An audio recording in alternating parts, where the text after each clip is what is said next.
teach you the easiest way to make almond milk. I've tried almost every method available, and this is by far the easiest way I've ever done it. I also have never seen anybody else do it this way online or YouTube, so hopefully you'll learn something new today.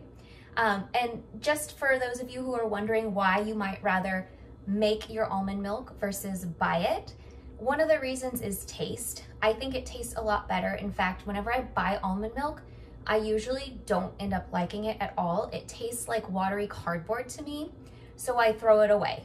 In that way, it's cost effective because I end up wasting my money if I go to the store and buy almond milk.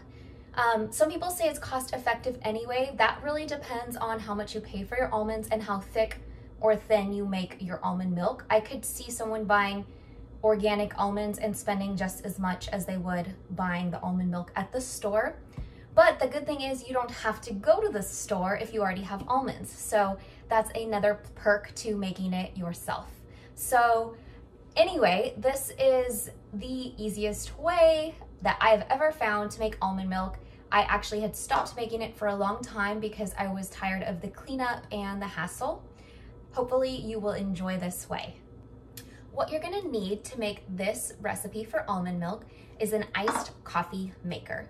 You can order them from Amazon or Walmart or probably a ton of other stores. What you're looking for is that it has a mesh sieve like this. This particular one I certainly recommend because you can pour it right through the top. However, I lost the bottom, so we're not going to use that one today. We're going to use this one, and on this one you actually have to screw this back to the top after you're done. So it's not quite as easy, but it does the job. You're also going to need whole natural almonds. Again, it's up to you if you want to buy organic or regular. I don't recommend using roasted almonds, but you could if you needed to. An optional ingredient is a pinch of sea salt. You could also use vanilla extract, a vanilla bean. There's sweeteners you could use, honey, maple syrup, but we're gonna keep things simple today, and we are just making almond milk using the almonds and water.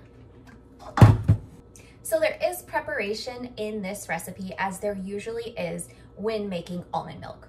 So the preparation is really easy. You're going to take a cup of almonds,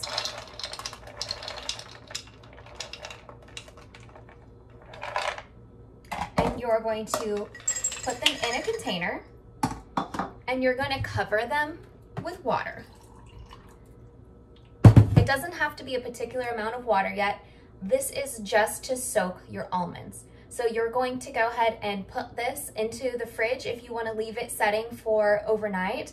You could soak them at room temperature also if you want. I usually do it the night before. Sometimes I wait a few days. Don't wait too many days or your almonds will go bad. But you can cover this and put it in the refrigerator overnight so that way it's ready and they're nice and soaked.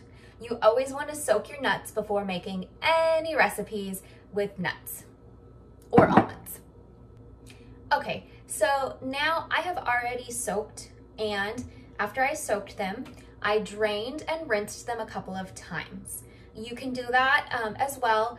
Some people do use the water. I don't recommend doing that because it's been sitting and you probably didn't pre-wash them, so it's better to just rinse and drain them. I do not shell mine, but you can, and it's actually really easy.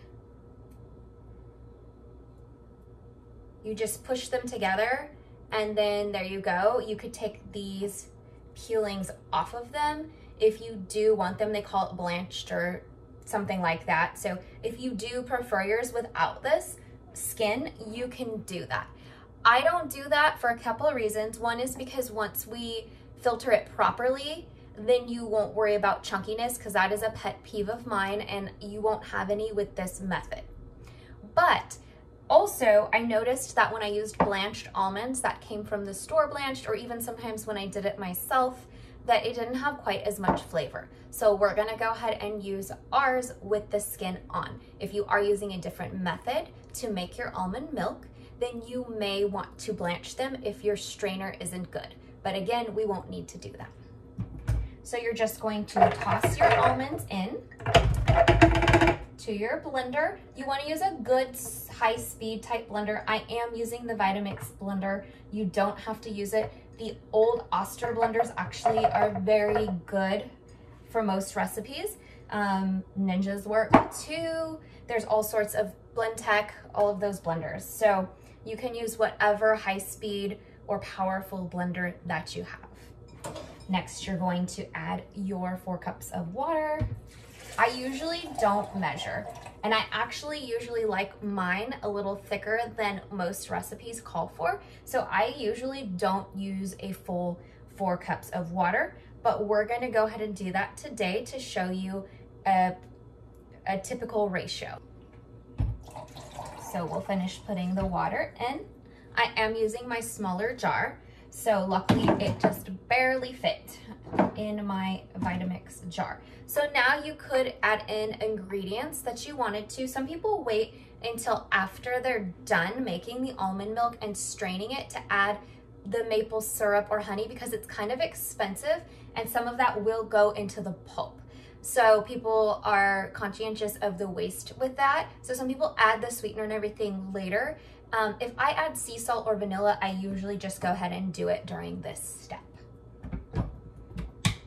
So now you're going to go ahead and blend it until you see very, very little, if no grains left. So I usually turn my blender on and then slowly put it to high speed.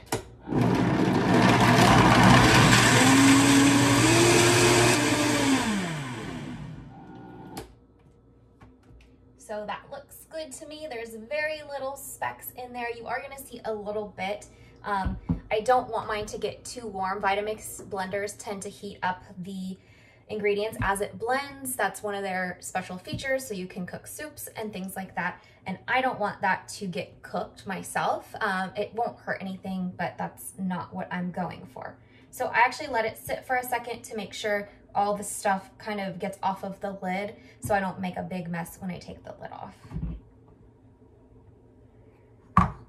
And so now you can see this is a much bigger batch than I would usually make with 1 cup of almonds, but that's actually good, so I won't have to make any for a little bit.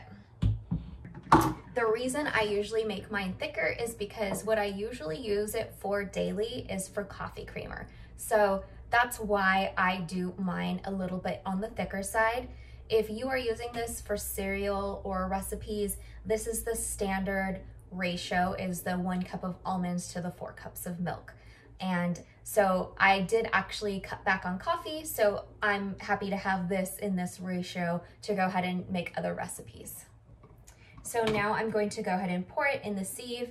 If you have the one where this disconnects, you want to make sure it's on there, because I've done that before where I just poured it in and then I had to redo it. So make sure it's on there, and then you're just going to pour carefully into your sieve.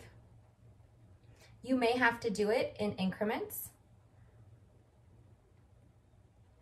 but as it comes out, if you put the lid on it, you can actually start using it right away. I usually wait until it drains enough that I've gotten all of my blender worth of almond milk into this, and that way I can wash my blender and be done with that portion. The rest of it will continue to drain into this, and then at the end, you're gonna have some pulp in this sieve when you're all done. And you can actually use that for other recipes that call for almond flour. If you're hardcore, you can dry it and use it actually as dried flour. I've never done it that way. What I usually do is either use it right away in its moist form to make some sort of recipe, or I put it in the freezer, or I throw it away. So it depends on what you're trying to do. If you're trying to not waste any part of it, freezing it is a really good idea. Then you don't have to go through the hassle of drying it into almond flour. So you just keep adding as it drains more and more, and you can see how quickly it is making it. And there's absolutely no residue getting in. When you're done, this is actually really easy to clean. Again, first you get all the pulp out, and then you rinse it really good. You can use a brush in there if you want to make sure that all of the little granules are completely out of it, but do clean it quicker than later, because if you wait too long, it might get stuck on the screen. So I've gotten all of my almond milk into the sieve. It did take a little bit of time because it was a big batch. Now that we are done, I need to put the lid on.